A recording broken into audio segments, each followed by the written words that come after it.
Welcome back, everyone, to 515 Sports Pod. I'm your host, Spencer Schultz. Here with me, co-hosts Stefan Stockwell and Aaron Hickman. Today we'll be talking Week 4 of the NFL season last weekend.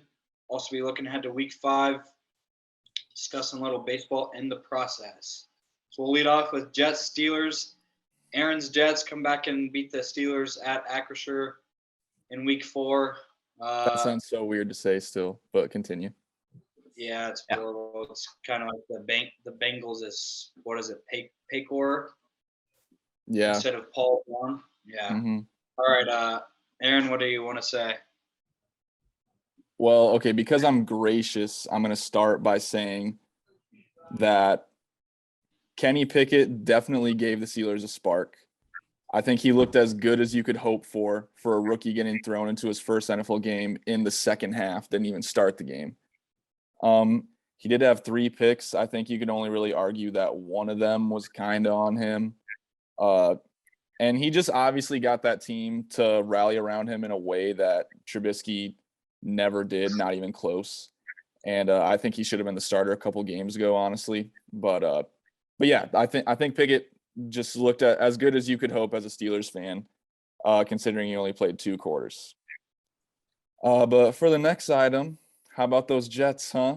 Down 10 on the road. Comeback kids. They got to come back against the Browns. Now come back against the Steelers.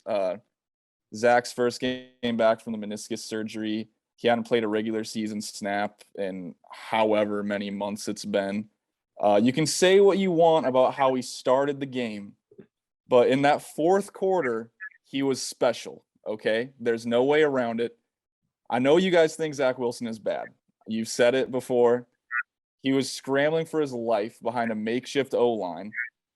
Elijah Vera-Tucker, who was drafted to be the Jets' franchise left guard, is playing right guard this year and then played left tackle in that game. He actually did well, all things considered, but that just tells you what condition the Jets' O-line is in, that they're moving guys around that much. They have like third and fourth stringers in. And there's so many plays that could have been sacks that were turned into incompletions because Zach got out of the pocket. He was able to get the ball away, and that hurt his completion percentage, but he was pressured on 22 of 37 dropbacks, which is insane, and he only got sacked once. There's so much value in that in and of itself. Now, I'm not saying he didn't miss a couple throws. He had some rust. He had some throws he definitely should have made. But in the fourth quarter, he was 10 of 12. That game-winning drive, he was 5 of 5 for 57 yards. And that's what you want to see. Like, as a Jets fan, that's what I want to see from the second-year quarterback that was drafted second overall. That's what you should hope to see, Spencer, from Pickett sometime this year or next year. You want to see that fourth quarter, game is on the line, that ability to go and win the game. It's not happening this year. So, you know, I know you guys hate on him and everything, but I want you to acknowledge, okay? I want you to acknowledge that the kid came back from a knee injury with a death sentence O-line and won the game, and he played incredible when it mattered most. And there are other things I could say about the game, but that's the main tangent I'm going to go on because I want you guys to acknowledge how good Zach Wilson was in that fourth quarter. I want you to acknowledge it. Spence, can I go first? Go ahead. So I got a question for you guys.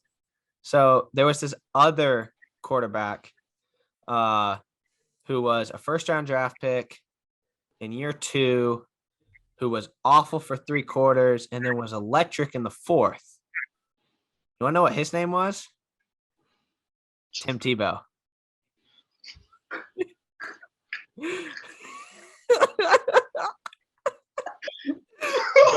Don't even act like what Tim Tebow did was behind that O-line 5 of 5, 10 of 12.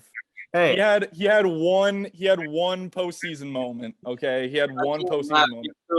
He threw a game winner against us, so I can't even laugh.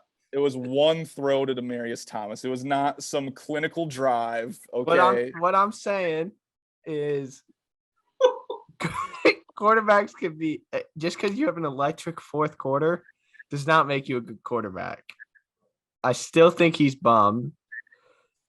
I might eat it in a couple weeks if he looks better, but still, I didn't watch a ton of the game. I'm going to be honest. I didn't watch any of the first half. It was not one of the games I was paying attention to on Sunday Ticket.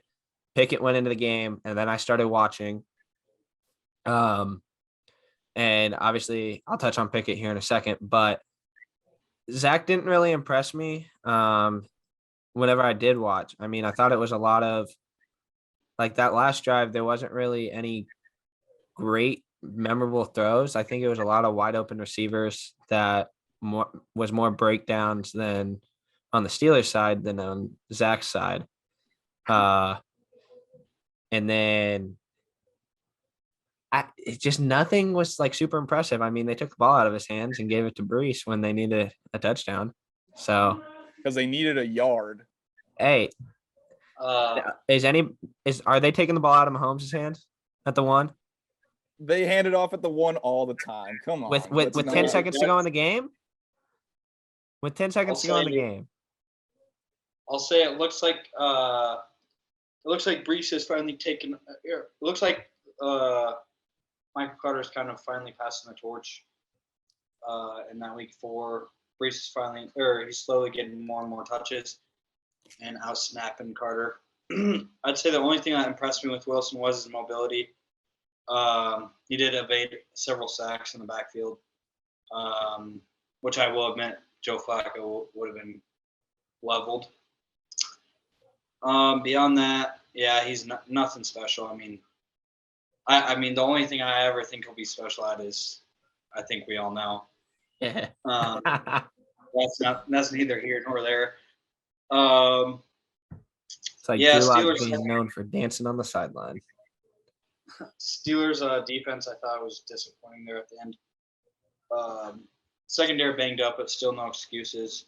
Got to get a stop there down the stretch. I think I was happy with how Pickett played. I don't know if we'll necessarily find out just how good he is over these next few weeks because Steelers have the hardest schedule in the league the next 4 weeks. I guess if he goes into Buffalo and plays well this weekend, I mean, that's a good test against the top-ranked pass defense. But, yeah, I guess top 10 pick, here we come. That's about all I got. Touching on Pickett real quick. Okay, go ahead. I thought I got to get my piece when you're done, but okay. Okay. I thought Pickett was really impressive. I didn't think any of the picks were his fault, to be honest. Claypool, your 6'4" dude, go up for the ball. The other one tipped off Freiermuth's hands up into the air, and then the Hail Mary. Like, outside of that, he was 10 for 10. I thought he looked really good. Obviously, stayed in the pocket, took a shot, threw one down to Freiermuth on a big third down play. I think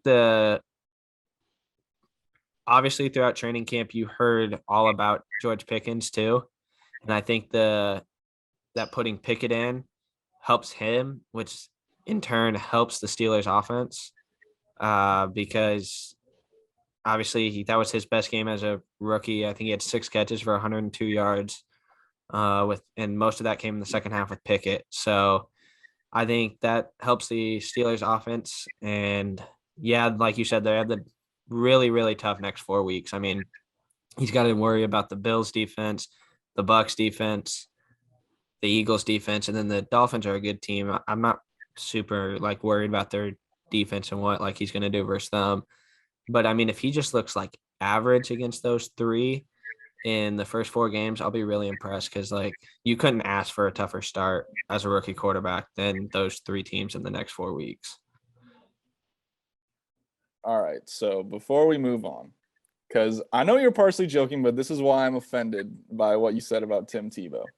Because some of the throws that Wilson made, Tebow never dreamed of. There was a pass, his arm angle on this completion to Conklin. If you watch it from the end zone angle, he zipped it between linebackers straight to Conklin. It doesn't look that impressive from the aerial sideline view, but when you see it from the end zone view, it was there were perfect arm slot, perfect zip on that ball. He had an impressive pass to Elijah Moore on the sideline. The big completion to Garrett Wilson, I think it was on their first touchdown drive in the fourth quarter, not the game winner, but the first touchdown drive. Steelers are in a cover one look. He holds Minkah Fitzpatrick, gets Wilson across one-on-one with the corner, delivers a pass where only Garrett Wilson can get it, and then Garrett Wilson gets yak. Like, just that play by itself, holding the safety and one of the best in the NFL and Minkah Fitzpatrick, and then completing the pass to Garrett Wilson. That's the stuff that you want to see. And that's stuff that Tim Tebow never did. Even when he was having when he had a big fourth quarter or whatever, he was, read option, make the throws he needed to make, but he was never like holding Minkah Fitzpatrick in a cover one look and then completing a pass to his receiver in one-on-one coverage. Like, okay, that's my rant. I was going to say there was plenty of encouraging stuff. And I'm not saying that I'm even convinced that Zach Wilson is the franchise guy, but there's plenty to be encouraged by as a Jets fan. Yeah. I'm excited for the Pickett era, though, officially here. I think it's interesting. He comes in, and a lot of the players after the game talked about him coming in with like a confidence and a swag, command of the offense. Like 2 weeks ago, Tomlin said that Trubisky didn't have the authority to audible on any given play, which I thought was a little strange for a 6-year veteran. But Pickett comes in midway through what's his first appearance in the NFL, and he was able to audible. So I don't know. It's I think that alone just gives me some confidence in the offense. I think they obviously have a lot of confidence in him and his command of the offense. So we'll see how the Steelers do moving forward. Sticking in the NFL, Tua Tagovaila takes a nasty hit for the second straight week. This one, I wouldn't even say it was a nasty hit really, but I think we both would say it was a carry on from the week 3 hit. Stefan, what kind of, because I think we're all in the same boat, what kind of penalty should the Dolphins face? I know the neurologist is the one that does the concussion protocol, and he's already faced repercussions, I think, right? He was fired. Yeah, fired by the Players Association. But I think it's the Dolphins should still face some penalty. Stefan, what do you think it should be? Yeah, I think Dolphins need to face some penalty. I mean, it's tough that it's a really bad look. It's just a really bad look for the NFL. I mean, we all saw the clip week 3 on Sunday, and then 3 days later he gets carted off. Like, it's not a good look. And look, like the Dolphins might have followed protocol. They might have been told he was cleared, and it might be all on the neurologist. But at the same point, like, some common sense has to come into play. Like, a back injury doesn't make you wobble like we saw in week 3, and they just kind of ignored it.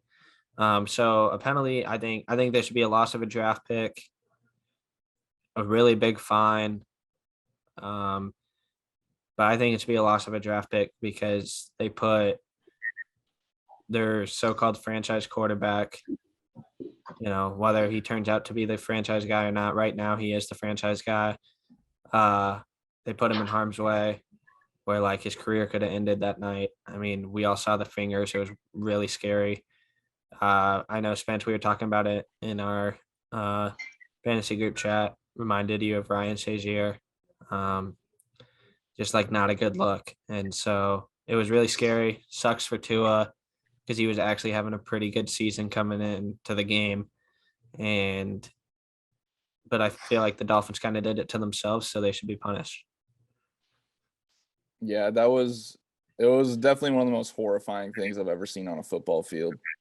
And what made it even worse was the fact that it just seemed like everyone was predicting it before kickoff. He slammed his head on Sunday, gets up.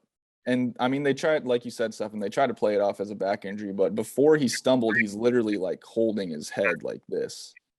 And then he gets 3 days to recover, plays on Thursday Night Football, and we all know what happened then. But it just – I was actually upset about it, like, on a deeper level than just, like, stupid, like, football. Like that's all just a game. Like they almost just ruined a guy's life. They got very lucky that that was not considerably worse than it was, that he actually ended up, he's not okay, but like all things considered, he's okay. Um, but they could have just sat him for a game. Teddy Bridgewater is an above average second stringer in this league. Start Teddy for a game and let Tua just sit out for a week. The whole situation is just so unnecessary, which is just what makes it even more annoying. And I am very concerned about Tua moving forward. Whenever he does come back, I'm gonna wince every time he scrambles and every time he gets sacked. And it's just also avoidable if the Dolphins would handle things properly. And I honestly think I agree that they should lose yet another draft pick and get considerable fines. I think they've really been exposing themselves as a trash organization, if I'm being honest. As a Jets fan, I've always hated the Patriots, but like the Dolphins, I didn't like them. They were just kind of like whatever. But now with the Tua situation, the Brian Flores situation, tampering with Sean Payton and Tom Brady, all that stuff that's been going on, the Dolphins are having a really rough, I'd say 6 months to a year, as an organization, and it's all on them. Mm-hmm. I completely agree. They should face a big fine. I think multiple draft picks, just because I feel like, I know it's unrelated, but it's almost like a second strike within the past year. As you mentioned, the Brian Flores stuff. I think they need to do some deeper dive into the organization. I think their owner, is it Stephen Ross? Yeah. Yeah. I mean, he should be canned. I don't know. I think, as Stefan said, even if the neurologist passes him in the concussion protocol on the sidelines, I think, like, if you're Mike McDaniel, like, you have, like, the human aspect has to kick in, like, not just being a head coach, but also being like a friend, a human alongside Tua, and seeing how he walked. And then after the game, they talk about, during the game they say he clears concussion protocol, and then after the game, McDaniel says it was a back injury. So like that's just, I don't know. It's all contradictory. All those comments, I'm not believing one word from what McDaniel says, even if those weren't his intentions or whatever. Yeah, heavy punishment coming up for them. All right, moving into baseball, Aaron Judge hits his 62nd home run of the year, breaking the AL record. Some proclaim it's the all-time record, with the other seasons being steroid users. But Aaron, start things off. Anything to say on the Judge accomplishment? I mean, I just think it's a cool thing. I'm happy for him that he got that weight off his shoulders, because I mean, I always thought he was going to get 62, but I guess he did cut it somewhat close to the point where, like, maybe he wouldn't get it. But now that it's over, though, I would say the focus just kind of shifts to the playoffs. Like, I don't think it'll be dwelled on too much. And we've talked about this before. Like, I think it's really special that he got the AL record, and it's cool that the AL and NL kind of have their own record books, but the fact that I think it's like the 7th most home runs ever in a season makes it I think the whole narrative is just kind of over now. Like there's a reason it took this long to do. Like hitting 62 homers is not just some easy thing, but since it's not an MLB record, I think it's cool that he did it, and now the focus is more going to be on what can Judge and the Yankees do in the postseason than like a lot of talk about 62 homers. Yeah, I agree. Kind of shifts toward postseason now for the Yankees. I think it would have been talked about more if he had finished off the Triple Crown. Like if he had won the Triple Crown and hit 62 home runs, it would have been talked about like as one of the greatest seasons ever. And it still is one of the greatest seasons ever. I mean, like you said, 62 home runs doesn't come around very often. I mean, hasn't happened in the AL since 1961. So when Maris hit 61. So, I mean, it doesn't happen often. But yeah, I mean, I think it's going to be talked about for the next couple of days, and then I think it'll be tomorrow's probably the last day it's talked about because then Friday will be all about the Thursday night football game and then as well as the like look ahead to the weekend and then after that it's like postseason baseball, new weekend of football happen. Like I think it'll just like not be talked about. So because it's not 73 like we said, it's not the official record. It's cool. It's cool to have for the AL, and if you want to say it's the true home run king, as Roger Maris Jr. likes to say, uh, cool. But to me, it's something that unfortunately isn't going to be talked about longer. Yeah, I'd have to agree, and I agree with Steph and or whoever said it. I wish he would have gotten the Triple Crown as well. Just missed out on it to the guy from the Twins. I think finally the Yankees, I think, and Judge included, can focus on the postseason. I feel like this has just been kind of the focus for like 2 consecutive weeks now. And obviously he gets a second to last game of the regular season.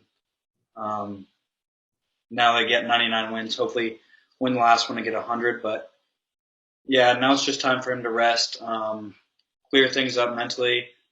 I hope it's like kind of like when you enter the home run derby. I hope like his swing, I guess, wasn't affected in the past few weeks just from like I guess trying too hard to get a home run, if you know what I mean. Not too concerned now. I mean, he walked plenty of times. His eye continued to be really good. So, yeah, now it's just time to turn to the postseason. Speaking of, we're going to talk a little bit about postseason around baseball. The Dodgers head in as the number 1 seed in the NL with a historic season in their own right. And then the Astros, the number 1 seed in the AL. Stefan and Aaron, are we going to get a rematch of the World Series there with the Astros and Dodgers? Well, from like 2017, I actually think we get a rematch of last year's World Series in Atlanta and Houston. I think the Dodgers getting the 1 seed is actually like a bad thing. Like it's crazy to say, right? But like the Braves are in a much better position. Like the Dodgers are going to have a weekend off, kind of, weekend off, get a reset, cool. But like their first playoff games are either going to be against the Mets or the Padres, while the Braves get to be against either the Phillies or the um, Cardinals, which is like massive difference. Like if the three best teams in the NL all year have been the Dodgers, Mets, and Braves, right? Like they've been the clear top three. They all won 100 games. And the Braves getting the 2 seed get to avoid one of them, where like the Dodgers have to beat both of them. To like if they more than likely. I mean, the Padres could beat the Mets, but I don't really see the Mets losing a 3-game series where 2 of the games are going to be DeGrom and Scherzer. I just don't. Um, so like they're gonna have to beat the Mets, and then they're gonna also have to beat the Braves, and I think that's more difficult. So I really like the Braves, and I like their offense, and they've got Freed and Strider if he comes back, and they've just got and they know how to win as well. They just got the history from last year and stuff, and I really like the Braves to get back. And then in the AL, it's kind of the same thing to a lesser degree, I think. But like the Yankees are in a better spot because they're either going to play the Rays, who are beat up right now, or the uh, or the Guardians, which the AL Central has been the worst division in baseball all year. It's not been close. I know the Guardians have played well as of late to make their record look better, but I know like at one point like leading that division was like a game over 500, and it was like late in the season. It was like 68 and 67 was leading that division, which just like that's an advantage compared to playing either the Mariners, who are this young up and coming team. Hopefully, they have Julio Rodriguez back for the playoffs, which would be cool. Young 21-year-old phenom. We saw what Soto did at that age. Another superstar, young guy in his first stage. Like it'd be cool to see him there. Or the Blue Jays. And the Blue Jays offense, I mean, 1 through 9 might be the best in the league. You got an argument. I know nobody's talked about Vladdy, but because he hasn't had quite as good of a season as he did last year, but he's still been really good. As long as Gosman's healthy, the trio of Manoah, Gosman, and Barrios is pretty good. And then in a 5-game set, you're going to see them at least 3 times, probably 4 for the Astros, which is tough. But I think the Astros, it's not as difficult because you're not seeing the Grom and Scherzer. So I like that. And then for whatever reason, I like them, or for whatever reason, they seem to own the Yankees. It's happened in 17. It happened in 19. I think it happened last year too, right? Or was it somebody else they beat in the ALCS? But either way, it's happened a couple times in the last couple of years in the playoffs. So I like the Astros to get back. And then I don't know who wins it. I like the Braves to go back to back though. If you like made me put put money down on it, I like the Braves. Yeah, not gonna be much different from me. I also like the Braves and a rematch against the Astros. I hope that doesn't happen, and I also hope it isn't a Dodgers Astros rematch just because I don't know, I want to mix things up a little bit. But the way the bracket's just kind of shaped up, I also feel like Astros and Braves is very likely. And the Dodgers, so when it came to like the NBA, I don't like the whole Mickey Mouse ring narrative of like winning in the bubble. But with the MLB, the Dodgers ring, just to me, a 60-game season is just not an MLB season. And if the team with the best roster on paper is very likely to win the championship in a 60-game season when you don't have to do very much roster shuffling, but the last time we saw the Dodgers win a World Series when they had to play a full 162 game like real baseball season was the 80s. And they always just find a way to let it trickle away in the postseason, and I just kind of see that happening again. For whatever reason, I just never have faith in the Dodgers to really finish things out outside of 2020 when it was just a weird year. Um, I think the Yankees could be good enough to get there. It depends on how the lineup around Judge does. If they can be consistent for a few weeks, Spencer says no. I'm leaning that way as well, but I'm saying they have the potential to get there. Uh, the Mets are also good enough to go on a run. I also want to mention they did not really choke away the division lead like people on Twitter seem to think. Like the Braves were just insane. The Mets were playing really, really good. The Braves were just even better. It wasn't some choke job where they were losing multiple series in a row and just letting it get away. The Braves took that division. Um, Me personally, I'm going to be rooting for the Mariners. They made the playoffs for the first time in 21 years with a dramatic walk-off, and they're just a cool story. If I had to pick a particular series that I guess interests me the most that I'm going to be watching, it's the Mariners and Blue Jays. I just think that has potential to be a fun one. But yeah, I unfortunately I feel like it could be a pretty boring postseason. Just another Astros in the AL and either the Dodgers or the Braves in the NL. A couple teams that kind of have an outside shot, but I just don't right now. I don't really see it happening.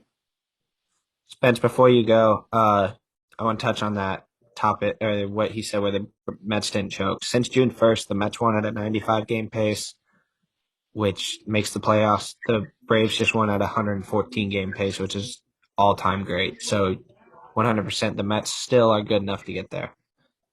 All right, you're good. I wish the Padres had Tatis because I think that would just add even more thrill to the NL side of things. Tatis, Soto, and Machado. I know they only have 89 wins, which I think with all that talent is a little disappointing. But yeah, I mean that would add to the intrigue on that side of the bracket. I got the Dodgers. Yes, they'll face a more difficult road, but it's not like they don't have pitching that can at least match the Mets. Um, Maybe not the names necessarily, but Kershaw had another phenomenal season. They had 2 breakout stars, Gonsolin and Anderson, and then Urias has established himself as one of the better pitchers in baseball. I think that Walker Buehler injury definitely hurts, but the emergence of those other two guys, really helps. I'm taking them to win the NL side of things. If I had to cheer for someone though on the NL, it would definitely be the Cardinals. I mean, how cool would it be for Pujols and Yachty and Wainwright to go out with a deep postseason run. I also love Nolan Arenado. That's my favorite player to watch in baseball outside of the Yankees. But yeah, I think that Dodgers win the NL side of things. AL, I think it comes down to that Mariner Blue Jays series does have intrigue for sure. I think it'll come down to who wins the series between the Astros and Blue Jays will win the AL. Blue Jays, their staff kind of concerns me. Barrios was low-key horrendous this season. I was just looking at lit up. Yeah. Here's the thing with Barrios. His stats at home are really good. On the road, he's been dog. Like he's been awful on the road, but at home he's been very good. So 5.23 ERA. say what? They've got to make sure they just give him home starts. Only let him start home games. 5.23 ERA. Yeah, they got to let him start at home because like his ERA, I don't know the exact numbers, but I know his ERA at home is like a 3, and then on the road it's like a 7. So like he's been very good at home and very bad on the road. So them getting the 4 seeds massive for the wild card series, but they can't start until game 3 or game 4 in the ALDS against the Astros. As for the Yankees, I'm a Yankees fan. I don't give us much hope. Question marks at really every aspect of the team at this point. Bullpen has suffered several injuries this year. Michael King, Chad Green out for the year. Chapman's fallen off a cliff. He was a doubt to even make the postseason roster up until a few days ago. Ron Marinaccio, one of our breakout bullpen guys, he's hurt. Overall, we're hurt. Carpenter might be back. Giancarlo's finally looking better, but I think the lineup concerns are still there, especially when you enter the postseason. It seems like the offense just disappears outside of Judge and your usual guys. Rotation, I think, has questions. Montas was horrible, but he's not going to be on the postseason roster. I don't know. Just too many question marks for me. So I'll take the Astros, I think, pretty easily for the AL. Honestly, I'd rather lose to the Guardians. My ideal scenario is to lose to the Guardians because I don't want to lose to the Rays, and I don't want to lose again to the Astros. So let's just not get my hopes up and get the pain and suffering over losing the ALDS to the Guardians. That's why I'm happy the Brewers missed the playoffs. I was not trying to watch them get swept against whoever. I was pleased that they missed. And I hope ownership starts giving a crap, but they won't. So I'll say the Dodgers over Astros in 6 is my prediction. What's your guys'? Braves over Astros in 7 again. Yeah, they won it in 6 last year, my bad, so 7 this year. I say Braves in 7 as well. Over the Astros. All right, let's head back into NFL. We're going to do our weekly picks. Stefan will put them up on the screen here. Actually, Aaron, you're going to have to because you're the host of this call. That's yes. fine. So while Aaron's pulling up the picks, I know I won week 1. I think Stefan, did you tie the gap in week 2? No, I was going to. I was up 1 going into Monday night, but for whatever reason, after talking crap on the 49ers all week, you took them, and they won, and so me and you tied this week at 10-6. You should be up 1 then, because I said on the pod that it should have said the Rams. Okay. Well, then I'm up. I'll fix that, but I closed the gap by 1 then this week. Yeah, I said, for whatever reason, the 49ers were in there. So, week 5 preview. Start with the Cowboys-Rams. Cooper Rush, I think, has shocked many. I mean, he's kept the Cowboys afloat. I think the Eagles still the favorites in the NFC East, but I think that's going to be a good title run there down the stretch. Once the Cowboys get Dak back here, probably not this weekend, but hopefully next.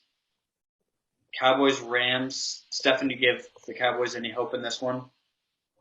Yeah, I give them hope. I took the Rams, but if the Cowboys won, I wouldn't be too shocked. The Rams' offensive line is an absolute mess right now. We saw it Monday night. Just not a lot of time for Stafford, who and now they're facing the Cowboys pass rush with Micah Parsons, Dexter Lawrence, et cetera. Like they get after the quarterback, and then for whatever reason, Stafford has like no faith in anybody but Cooper Kupp and Tyler Higbee. So without those two, it's like if you can figure out a way to somehow slow Cooper Kupp down, which nobody has for a year and a quarter now, I like the Cowboys' chances as long as they don't turn the ball over. So real quick, sorry everyone, I'm not able to get the picks up because I have to change stuff in my privacy settings, and I'm not able to do that unless we close out this Zoom and start over. So I can tell you we all have the same picks, don't we? Or do we have any? Spencer has a couple different. I went with this. I went with the upset here, the Cowboys. Okay, so real quick for the Cowboys and Rams, I think what Cooper Rush has done to this point is impressive with Dak out, but the wins are against what was a struggling Bengals team, the Giants and the Commanders. And despite the Rams looking off so far this year, I just don't see the Cowboys beating them right now. I also think Sean McVay is an infinitely better coach than Mike McCarthy. So if it's close late, I trust him more to pull out a win. That's fair. Moving to Bengals-Ravens AFC North matchup. Bengals, I guess both Super Bowl teams kind of having a hangover from that matchup last season. Bengals, though, I think we would all agree that we have some confidence the Rams will return to that form. Although Stafford, I feel like Stafford's elbow injury might be lingering. But the Bengals, they're looking like they might be a one-hit wonder. Aaron, what do you think about this game? Yeah, I've got the Ravens. I just think they're a lot better than the Bengals. It is a game that the Bengals could get up for. It's a division game against a good Ravens team, but despite the close loss to the Bills last week, I do have the Ravens. In terms of the Bengals being a one-hit wonder, I mean, it was kind of predictable. I'm not ready to give up on them yet, but like they went 10-7 last year. They had some losses to some bad teams. And like my Jets beat them with Mike White playing quarterback. Like they had losses like that sprinkled throughout the year, and they just got hot at the right time. Well, there's nothing wrong with they shouldn't apologize for getting hot at the right time. It's just I don't know if that is repeatable.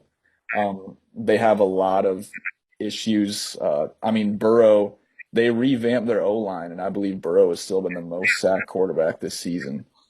They just have a lot of issues that they need to sort out, and that's why I'm taking the Ravens. Yeah, I took the Ravens as well. It's more about the Ravens for me than the Bengals. The Ravens have trailed for 14 seconds this year, and they're 2-2. Like that's an insane stat. 14 seconds they've trailed in four games, and they're 2-2. Like they could easily be 4-0, and we'd be talking about them as like one of the best teams in the league, and Lamar is the clear front runner for MVP. So I took the Ravens Sunday night strictly for that. About the Bengals being one-hit wonders, I don't think they are. Look, like are they going to get back to the Super Bowl very often? I don't know. It's a tough conference that includes Mahomes and Allen and Herbert if the Chargers ever figure it out, and Lamar and others in that. Trevor Lawrence looks like he's well on his way to becoming a really good quarterback in this league. So like I'm not saying that they're going to get back to the Super Bowl, but I think they're going to be a perennial playoff team for the next 10 years as long as Burrow's healthy. And could they get back to another Super Bowl? Yeah. I'm not worried. I think those two games were to start the season was a little bit of a hangover, but they've looked pretty good the last 2 weeks. I know the Dolphins game kind of skewed with Tua leaving, but I think they'll be just fine. Moving into our next game, undefeated Eagles travel to Glendale to face the Cardinals. I think the Cardinals are lucky as ever to be 2-2. I'll say. I think every single game they've started off just miserably slow. Offense always picks it up in the second half. I think Cliff's on the hot seat. I've already mentioned that before. last week was a matchup of, I think, the two most incompetent head coaches in the NFL between him and Matt Rule. You guys see this game going any different than a Eagles' easy victory? No, like you said, the Cardinals get out slow, and the Eagles are the fastest starting team in the league. They've scored 24 in the first half, 3 of their 4 games, and they had 20 in the first half, I believe, against the Jags last week. So I think it could be like 20-3 at half. And the Eagles secondary with Slay and Bradbury and that pass rush, which sacked Carson Wentz 9 times a couple weeks ago, is like, I don't think we'll let him back in the game. So I don't really think it's going to be that close.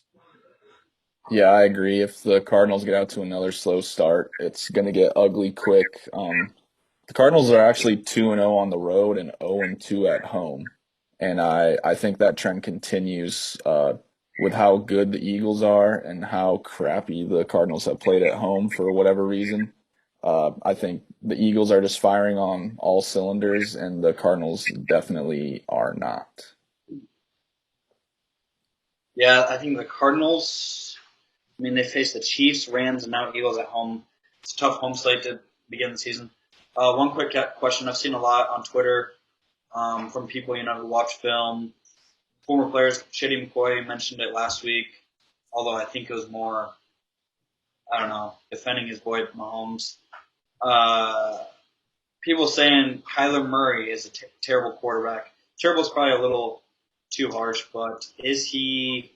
You guys still view him as like a top 10 elite franchise quarterback? Yeah. Aaron first.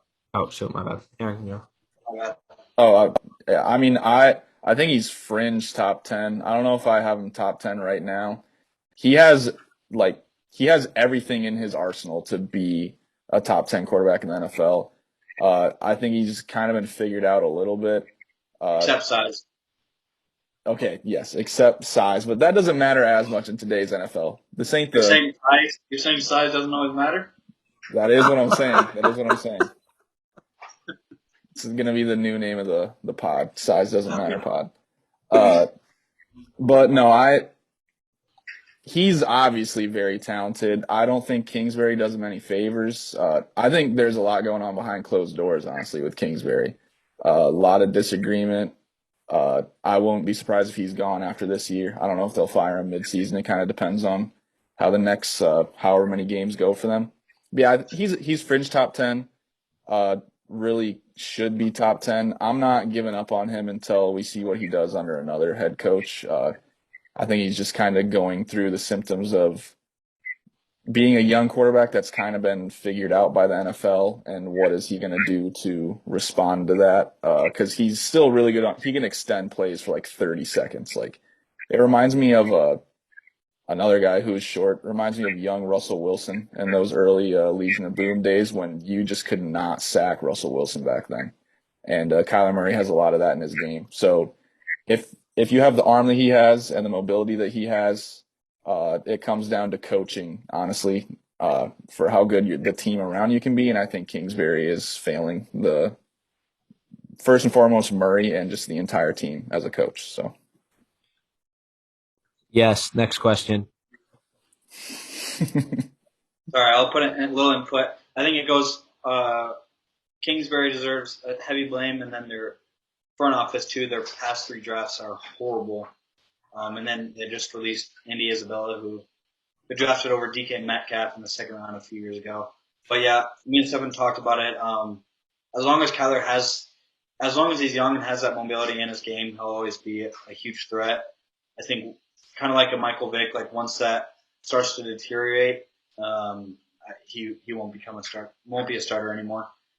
Moving into the next segment, our weekly segment, talking out their ass. I've got one that I'll talk about real quick. Just relaying back to the Tua concussion stuff. It was in the midst of when he got hurt in that game last week against the Bengals. Kirk Herbstreit just recently joined Thursday Night Football this year, and he was talking about how brave Tua was for playing that game. I thought that comment was just out of pocket. I know that's the kind of the status quo, brave football player, but I think that's part of the stigma we also have to get rid of if we want to avoid these guys from, suffering further concussions in the future, trying to limit CTE as much as possible. I mean, I know it's bound to happen, but that's part of the reason these guys want to play through it is comments like that, suck it up, be tough, all that stuff. So that's mine. I don't know if one of you two has one. Yeah, we kind of have the same one. We talked about it a little bit. Roger Maris, Jr. I get that he doesn't think Bonds is 73 home runs or Sosa 70 or McGuire 70 or Sosa 66 count, but and he wants to say his dad was the all-time home run king for a season until Judge broke it last night. But he's a bit excessive talking about how people are going to forget that Bonds hit 73 home runs and on Twitter, and that Judge is going to be remembered as the all-time home run king and it's just not. Judge will be remembered for having a great season, hitting 62, but it's going to be Bonds still. When people talk about the most home runs in a season, everyone's still going to talk about Bonds. So that's mine. If Aaron wants to add to it, he can. Yeah, I mean, someone is talking out their ass when they're flip-flopping so much because he's tweeted about how Aaron Judge is the true home run king. Then he tweeted about what a great player Barry Bonds was. He had a tweet or two about that. But then he tweeted again about how Judge is the true clean home run king. And the guy just can't make up his mind on what he wants his messaging to be. I think he's just way overexcited about the whole situation. Another Yankee passes his dad's record and everything. I get how special that is, but the guy just is doing everything for the attention right now and talking out of his ass during the process. So we'll end with our other weekly segment, Throwback Legend of the Week. First week I had TJ Hushmanzada. Last week Aaron had Mike Allstott, legendary fullback. Stefan, take it away. Sticking with the theme of football. I mean, football's all on our mind. This week we're going to go Green Bay wide receiver Donald Driver. He was a 3-time Pro Bowler. He caught 61 touchdowns, had over 10,000 receiving yards in his career. Kind of underrated, was for a while in the back half of Favre's career and the beginning stages of Rodgers. The number one in Green Bay alongside Jordy Nelson, whichever one you want to say was one, but they were a really good 1-2 duo. Doesn't really get talked about, but I mean, his numbers are fringe Hall of Fame caliber. I mean, 10,000 is kind of the bare minimum you have to get to be in the Hall of Fame. And I mean, I'm not sure he's going to get in, but really good receiver that doesn't get talked about. yeah, I agree. He had a good thing with Favre and Rodgers. Really good veteran presence for Rodgers in those early days, and when they won the Super Bowl.